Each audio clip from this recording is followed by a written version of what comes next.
gaur uste dugu Euskal Herriko independentista eta subiranistontzat egun garrantzitsua izango dela.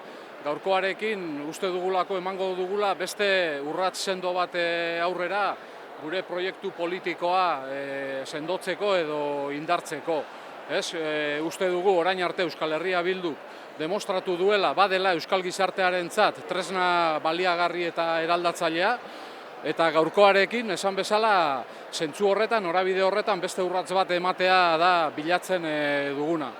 Gaur eguna hasiko dugu 3 hitzaldirekin, eta jada azken egunetan 3 hitzaldi horien aforoa erabate betea dago, eta gero 12:30 ekingo diogu kongresu honetako ekitaldi zentralari.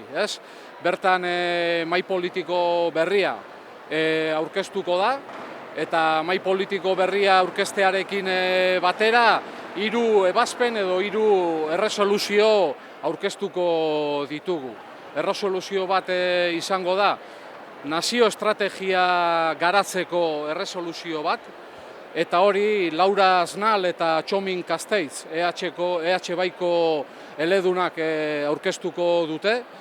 Bigarren resoluzio bat egongo da zenbait hautez hitzorduetan zerrenda bateratuak proposatzera etorriko dena, eta hori Maialen Iriarte Okinenak irakurriko du, eta 3. resoluzio edo ebazpen bat gobernantza eta boterea demokratizatzera dei egingo duen erresoluzio bat.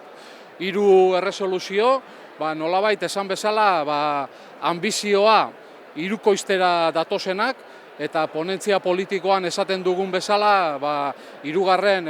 eraldaketa nazionalari, ahalik eta baldintzarik eta hoberenetan ekiteko.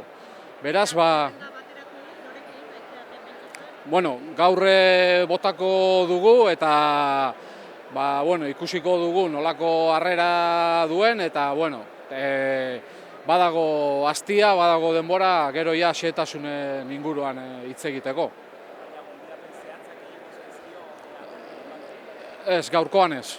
Gaur botako da, gaur hor utziko da, eta esan bezala egongo da aukera aurrerantzean, garatzen eta xehetasunetaz hitz egiten joateko.